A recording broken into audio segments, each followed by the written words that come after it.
arti tanda kata Selah. Berhenti, diam sejenak. Mazmur 3 ayat 3 dan 4. Banyak orang yang berkata tentang aku, baginya tidak ada pertolongan daripada Allah. Selah. Tetapi Engkau Tuhan adalah perisai yang melindungi aku. Engkaulah kemuliaanku dan yang mengangkat kepalaku. Puji Tuhan. Di saat kita membaca Alkitab, ada tanda kecil dalam kalimat yang dituliskan dengan kata Selah. Seperti contoh dalam Mazmur 3 ayat 3 dan 4 yang telah saya bacakan tadi.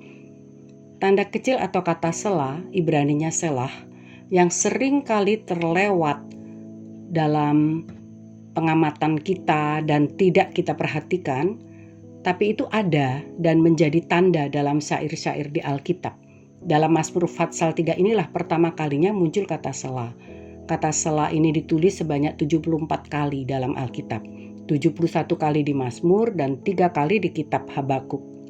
Walaupun kecil dan sering diabaikan, tapi kata Selah memiliki arti yang sangat bermakna. Beberapa pengertian dari kata Selah adalah: pertama, waktu untuk berhenti sejenak, time to pause. Mazmur adalah sebuah nyanyian, dan ketika sampai di kata Selah, berarti waktunya berhenti sejenak untuk tarik nafas. Dalam pengertian lainnya ialah set up and listen, diam dan mendengar atau perhatikan. Sama halnya saat ini, di masa kini ketika berlangsungnya musim pandemi atau masa terjadi lockdown di beberapa negara, kota, dan daerah, Tuhan mau kita berhenti sejenak untuk menggunakan kesempatan berdiam diri untuk tarik nafas sejenak.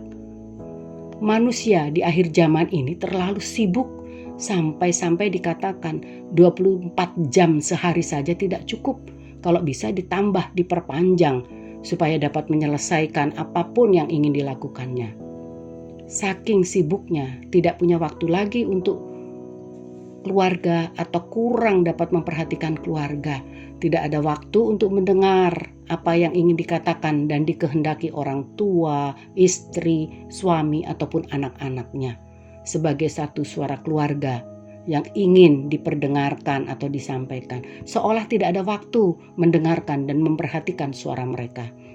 Apalagi untuk Tuhan, untuk memenuhi kebutuhan rohani yang sesungguhnya, yang merupakan kebutuhan mendasar, yang penting, yang tidak boleh disepelekan atau diabaikan. Sebab di sanalah sumber berlangsungnya kehidupan untuk mendasari dan membentuk jiwa dan roh kita. Berhenti berdiam sejenak untuk berhubungan secara pribadi dengan Tuhan, mendengar dan berkomunikasi dengan pencipta kita. Dengar apa yang dikatakan Nabi Habakuk dalam Habakuk 2 ayat 20. Tetapi Tuhan ada dalam bait-Nya yang kudus. Berdiam dirilah di hadapannya, ya segenap bumi.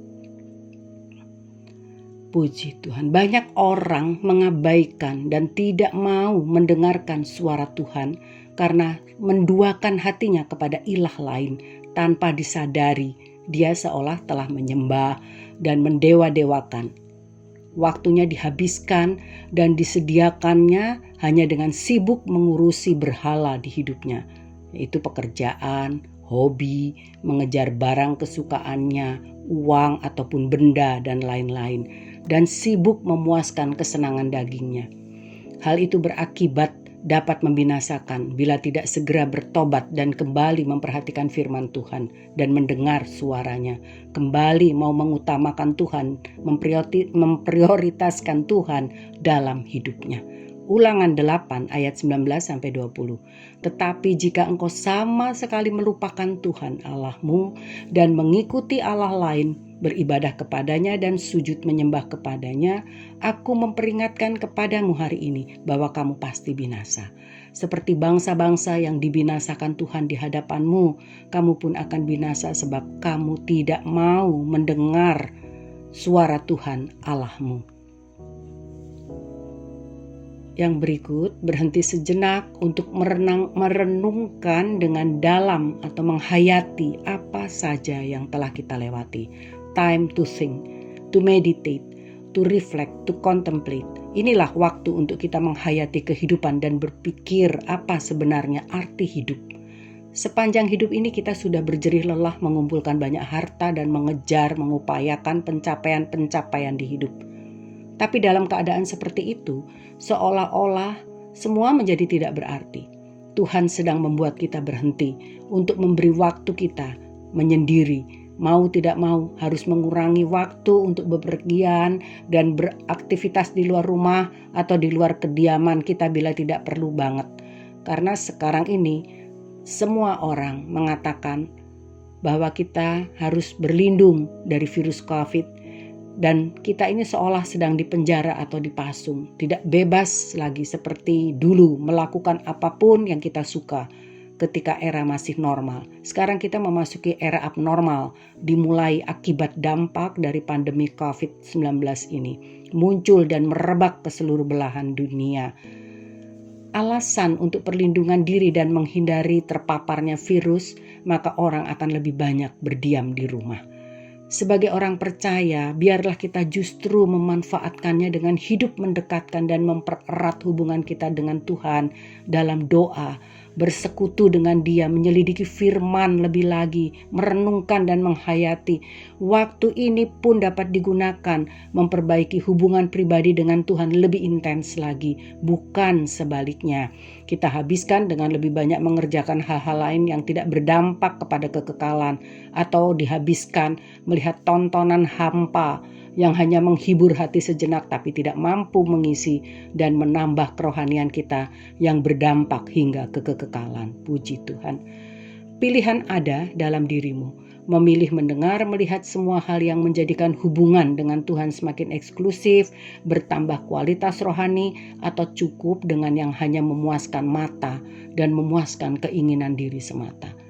Waktu kita sepenuhnya juga digunakan untuk merenungkan apa sebenarnya tujuan hidup dan mau kemana hidup kita kelak bila waktu kita habis di dunia ini. Daud dapat berkata dan memohon kepada Tuhan sebagai berikut dalam Mazmur 119 ayat 37. Lalukanlah mataku daripada melihat hal yang hampa. Hidupkanlah aku dengan jalan-jalan yang kau tunjukkan. Dan dalam Mazmur 119 ayat 59 dia berkata, aku memikirkan jalan-jalan hidupku dan melangkahkan kakiku menuju peringatan-peringatanmu. Haleluya. Arti yang berikut adalah waktu untuk berubah, time to change. Dalam suatu nyanyian, tanda untuk berubah biasanya berubah untuk menjadi lebih keras, to raise the voice atau crescendo. Contohnya ada dalam Mazmur pasal 3 tersebut. Di ayat 3 bernada pesimis awalnya, tapi setelah ayat 4 sela dan seterusnya menjadi optimis, bersemangat, dari negatif berubah menjadi positif. Inilah yang Tuhan kehendaki dalam hidup kita. Ada waktunya kita harus berubah menjadi lebih baik dari yang lalu. Tuhan akan terus bekerja sehingga setelah berhasil melewati waktu sulit atau pesimis itu, ada crescendo dalam kehidupan kita dan akan terus maju dalam optimisme yang ditimbulkan dari kepercayaan kepada Tuhan sudah semakin kuat, semakin kokoh.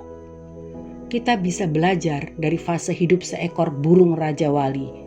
Menurut para ahli, Raja Wali pada usia tertentu mengalami penuaan. Bulunya semakin lebat sehingga memperlambat kecepatan terbang. Paruh dan cakar yang semakin panjang melengkung sehingga akan kesulitan menangkap mangsanya. Dalam keadaan seperti itu, Raja Wali mempunyai dua pilihan, tetap dibiarkannya demikian dan mati, atau mau berubah dan hidup.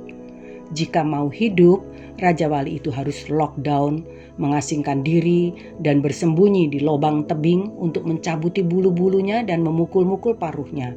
Setelah beberapa waktu kemudian maka ia menjadi seolah seekor Raja Wali muda kembali dan mempunyai tenaga yang sudah dipulihkan dan menjadi kuat dan telah siap terbang untuk mencari mangsa. Ada waktunya kita harus menantikan Tuhan, duduk menyembah di kaki Tuhan untuk mendapat kekuatan yang baru. Tetapi orang-orang yang menanti-nantikan Tuhan mendapat kekuatan baru. Mereka seumpama Raja Wali yang naik terbang dengan kekuatan sayapnya. Mereka lari dan tidak menjadi lesu. Mereka berjalan dan tidak menjadi lelah. Yesaya 40 ayat 31. Puji Tuhan. Yang berikut artinya adalah waktu untuk kembali ke awal. Time to go back. Dalam satu lagu ada yang namanya tanda disi, da capo, yang berarti kembali dari awal. Go back and start from the beginning. Tuhan mau kita kembali pada 3 hal, yaitu berbalik kepada Tuhan. Zakaria 1 ayat 3. Sebab itu katakanlah kepada mereka, beginilah firman Tuhan semesta alam, kembalilah kepadaku. Demikian firman Tuhan, maka aku akan kembali kepadamu, firman Tuhan semesta alam. Saudara, arti nama Zakaria adalah Tuhan mengingat. Karena mereka pada waktu itu ada dalam masa pembuangan. Nah, kata kembali adalah kata Ibrani sub yang menandakan suatu keterbalikan atau keberbalikan, maksud saya, yang menandakan suatu keberbalikan dari berhala dan kembali atau berbalik kepada Tuhan. Yesaya 31 ayat 6 sampai dengan 7 atau yang oleh Yeremia digunakan sebagai kata untuk menunjukkan pertobatan rohani. Yeremia 15 ayat 19, Yeremia 18 ayat 8 dan 11. Kalimat maka aku pun akan kembali kepadamu menunjukkan pertobatan yang menghasilkan pemulihan, persekutuan kembali dengan Allah.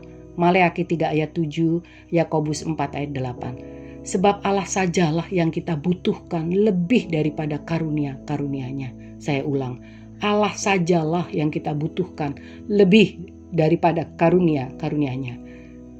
Banyak anak Tuhan yang sudah kehilangan antusiasme untuk beribadah dan melayani Tuhan.